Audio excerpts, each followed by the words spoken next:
Wrestlemania Week War Journal number 6. 6. Um, we're post ICW here. I'll take some of the glare off of you. Sorry about that. We're post ICW. It's a show that absolutely fucking killed it. And you can see some of the guys from No Peace who are getting ready to do a midnight show. By the time they get done with their show, it'll last a little over 2 hours. Of course, they're not restricted because they don't have to worry about being kicked off because or having to end early because there's not a show after them until tomorrow at noon when the action guys do their thing. Um, so how late am I going to be here? I don't know. I'm one of the guys who's responsible to make sure everything's kind of put in its proper place. So when we all get here at 10 in the morning, we're more or less ready to go. And so far, everybody's chipped in, done their thing.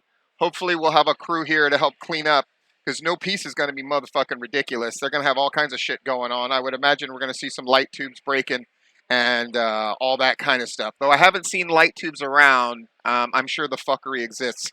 For those that don't know, in deathmatch, fuckery is the stuff that they break, throw each other through, all that kind of good happy horse shit. So what do I want to talk about? Obviously, there's the New Jack thing, and that match went great. And then, John Wayne Murdoch getting on the mic, New Jack getting on the mic. That's all great. But that's all wrestling shit. What I want to kind of take you into is the feeling that you get when you're part of a show that went really, really fucking well. And it's really what wrestling people do it for. It's what any performer does it for, ultimately, I think. Um, that feeling that you've not only succeeded in what you're doing, and I think it's safe to say everybody did a great job in their match and killed it. Nobody feels like the weak link. Nothing hurts. Well, that's easy for me to say, but you can just, this feeling that you're floating on a cloud of titties, right?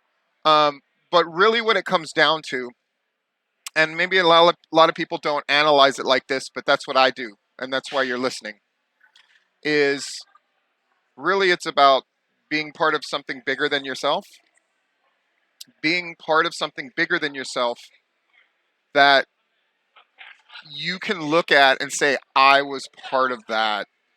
And when you look at the things that are in that category, it's it's having a child and seeing your child make it, right?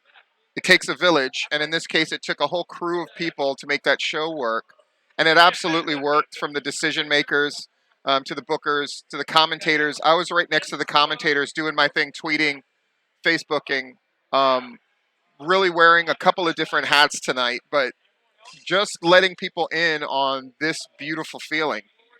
Um, it's why we're fans of whatever we're a fan of, are those moments, right?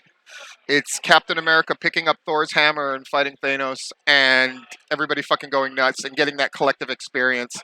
It's um, anything where it's your team winning. It's seeing good things happen to good people in your life. And that sounds crazy to say about some deathmatch wrestling show, but it's not. It's very real. And it's concern. People that I know asking, is so and so okay for real? So I would come back and check for them, and they are. They're okay. I mean, covered in blood and brutalized and thumbtacks all in their body, but they're okay, relatively speaking. And it's really satisfying. And to just get to witness it, and I'm not claiming any kind of contribution, but I think my job is to chronicle it and to let you into that world. So this WrestleMania Week War Journal is about that feeling.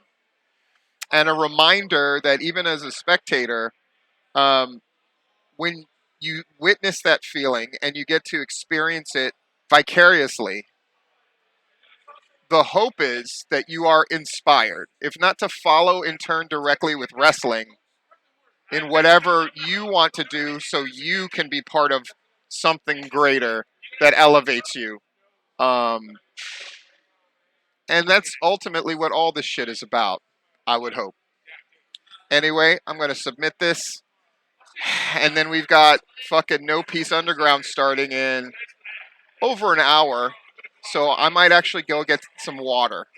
I feel bad because the guy who runs 81 Bay, who's the fucking best, he sees me out there fucking working and he's like, can I get you a beer? And I don't drink.